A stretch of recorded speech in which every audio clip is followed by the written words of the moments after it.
எல்லாம் ரப்புல் ஆலமீன் அல்லாஹ் ஜல்ல ஷானஹு தஆலா நம்மையும் நாம் தொழுத இந்த சுபஹுடைய தொழுகையையும் நம்மிடத்திலிருந்து பரிபூர்ணமாக கபூல் செய்வானாக.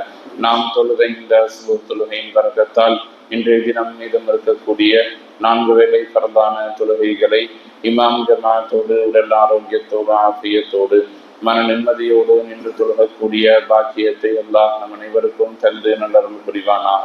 வாழும் காலம் இல்லாமல் லா இலாஹ இல்லல்லாஹ் முஹம்மதுர் ரசூலுல்லாஹ் என்கிற கலிமாவோடு வாழ்ந்து மரணிக்கிற நல்ல நசீபையும், கடன் இல்லாமல் வாழ்ந்து மரணிக்கிற நல்ல நசீபையும், நம்முடைய சொல்லால் செயலாடுகிறதற்கு எந்த விதத்திலேயும் இடையூறு தராமல் வாழ்ந்து மரணிக்கிற நல்ல நசீபையும் தௌஃபீக்கையும் அல்லாஹ் ஜல்ல ஷானஹு தஆலா நம் அனைவருக்கும் தந்து நல்லருள் புரிவானாக. இன்றைய நாளில் நாம் மேற்கொள்ள இருக்கிற வியாபாரங்கள், விவசாயங்கள், கொடுக்கல் வாங்கல் அனைத்திலும் அல்லாஹ் நிரப்பமான லாபத்தையும் அபிவிருத்தியையும் பரக்கத்தையும் தந்து நல்லருள் புரிவானாக. ஆமீன் ஆமீன் யா ரப்பல் ஆலமீன். கனிமிக்க அல்லாஹ்வின் நல்லடியார்களே, அல்லாஹ் ஜல்ல ஷானஹு தஆலா திருமறையில் சூரா அஸ்ஸபா என்கிற ஒரு இறைவசனத்தை சூறாவை அத்தியாயத்தை அருளியிருக்கிறார். அந்த சூறாவின் பெயர் சபா. சபா என்கிற சூறாவுல அல்லாஹ் ஜல்ல ஷானஹு தஆலா 17 மற்றும் 18வது வசனங்களில் நம்முடைய படிப்பினைக்காக ஒரு வரலாறை சொல்லியிருக்கிறான். இந்த வரலாறும் அது சொல்லக்கூடிய செய்தியும் என்ன என்பதைத்தான் இந்த நேரத்தில் நாம் யோசிக்க கடமைப்பட்டிருக்கிறோம்.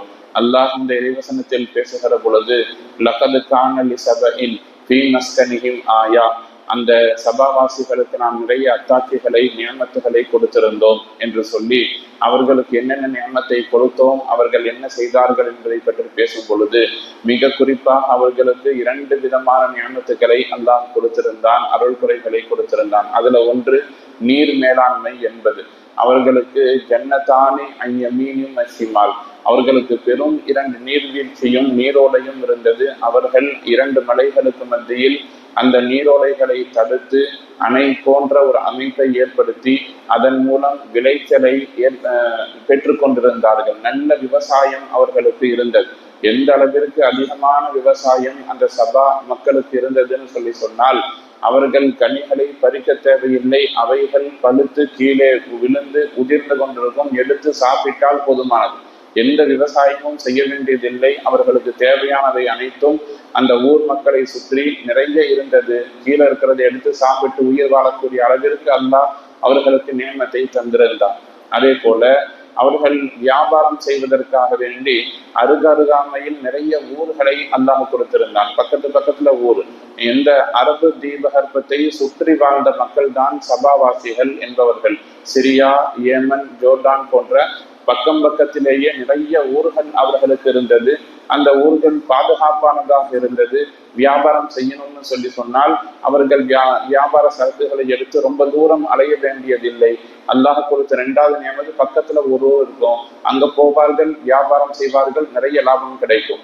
ஊருக்கு வந்தாங்கன்னா நிறைய விளைச்சல் இருக்கும், எடுத்து உண்டு கொள்வார்கள், தண்ணீர் இருக்கும், வியாபாரம் இருக்கிறது, எல்லா நியமத்தும் அவர்களுக்கு நிரப்பமாக இருந்தது. இது குறித்து அல்லாஹ் பேசுகிற பொழுது கவனிக்கத்தக்க ஒரு செய்தியை சொல்லுவான். அவர்களுக்கு நாம் என்ன சொல்லியிருந்தோம்னா, குலு மிர் ரிஸ்கி ரப்பிஹிம் வஷ்குரு லஹு, இந்த நியமத்தை எல்லாம் நீங்கள் எடுத்து உண்டு கொள்ளுங்கள், பயன்படுத்தி கொள்ளுங்கள். வஷ்குரு லஹு, அல்லாஹ்வுக்கு நன்றியோடு இருங்கள் என்று நாம் சொல்லியிருந்தோம். அவங்க என்ன செஞ்சாங்கன்னா, பொதுவாக மனிதனுடைய அடிப்படை என்னன்னு சொன்னா, அல்லாஹ் ஓரளவுக்கு மேல நியமத்தையும் செல்வத்தையும் உடல் ராகத்தையும் கொடுக்க ஆரம்பிச்சுட்டா நாம அதுக்கு நேர் மாற்றமாக மாறிவிடுவோம். எப்படின்னு சொன்னா, ஒருத்தருக்கு வீட்டுல மனைவி நல்ல எந்த பிரச்சனையும் இல்லை, குழந்தைகள் பிரச்சனை இல்லை, வியாபாரம் பிரச்சனை இல்லை, உடல் ஆரோக்கியமாக இருந்துச்சு, தொழுகைக்கு வர்றாரு போறாரு, எந்த உடல் ரீதியாகவும் பிரச்சனை இல்லை, உள்ளம் ரீதியாகவும் பிரச்சனை இல்லைன்னு சொன்னா அந்த மனிதன் எப்படி நடந்து கொள்ளுவான்னு தெரியுமா?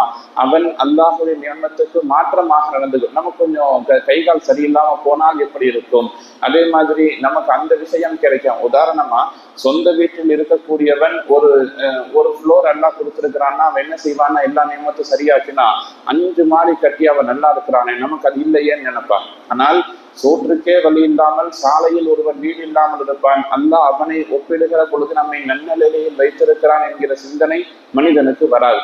மூசா அலைஹிஸ்ஸலாத்துடைய கூட்டத்தையே பாருங்களேன். அல்லாஹ் வானத்திலிருந்து மண்ணு செல்வாவை இறக்கினான். காலையில வீட்டு கதவை திறந்து வெளியே வந்தோன்னு சொன்னா பொரித்த இறைச்சியும் அதே போல அந்த மண்ணு செல்வாங்கிறது ஒரு விதமான இனிப்பு, அதெல்லாம் சொர்க்கத்திலிருந்து நேரடியாக அவர்களுக்கு இறக்கப்பட்ட பொழுது அவங்க என்ன கேட்டாங்கன்னா,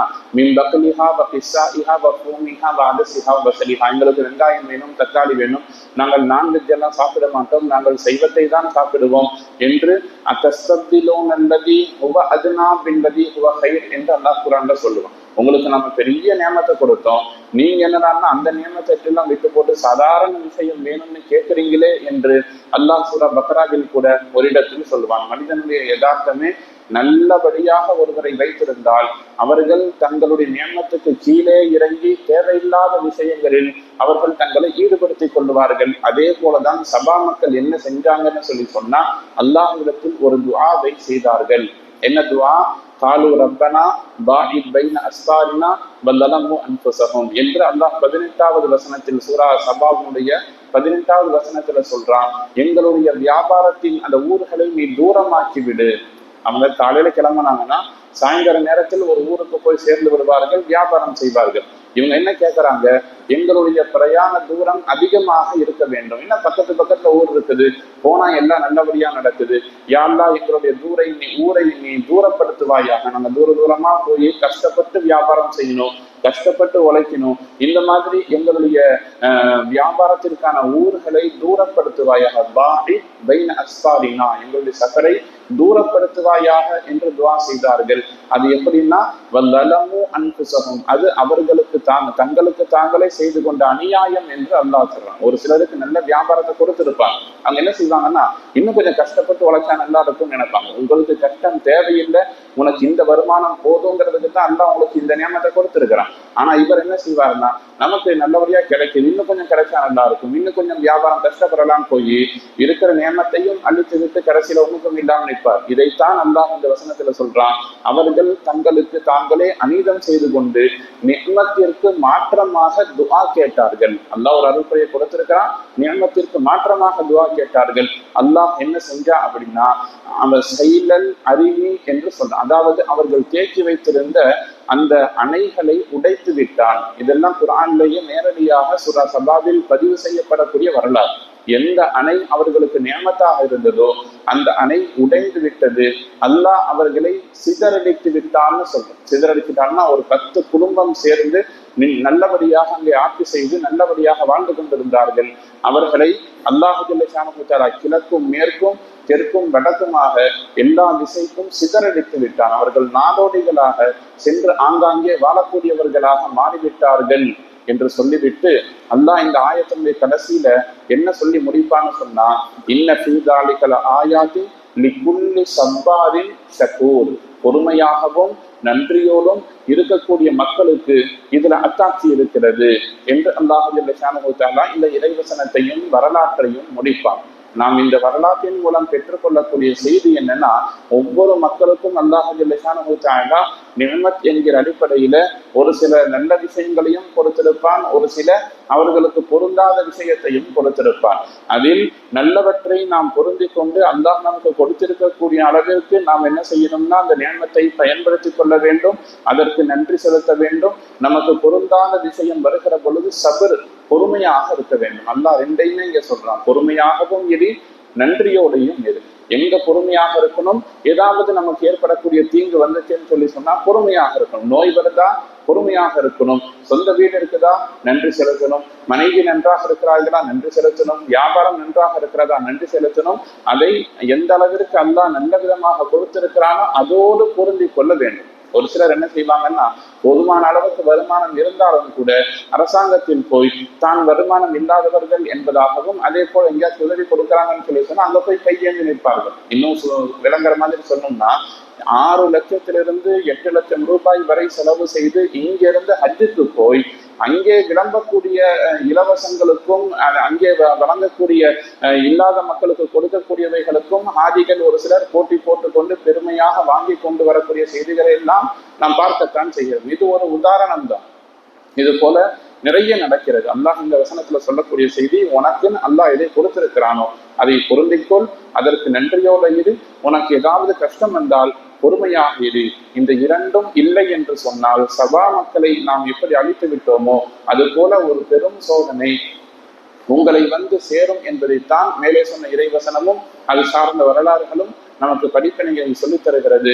எல்லாம் வல்ல ரப்புல் ஆலமீன் அல்லாஹ் ஜல்ல தஆலா வாழ்வில் நமக்காக வழங்கிய எல்லா நிகழ்த்துக்களையும் மனமுவந்து பொருந்தி அவற்றுக்கு நன்றி செலுத்தி வாழக்கூடிய நல்லடியார்களாக நம் அனைவரையும் ஆக்கி நல்ல புரிவானாக. வாஹிரு தஅவானா அனில் ஹம்துலில்லாஹி ரப்பில் ஆலமீன்.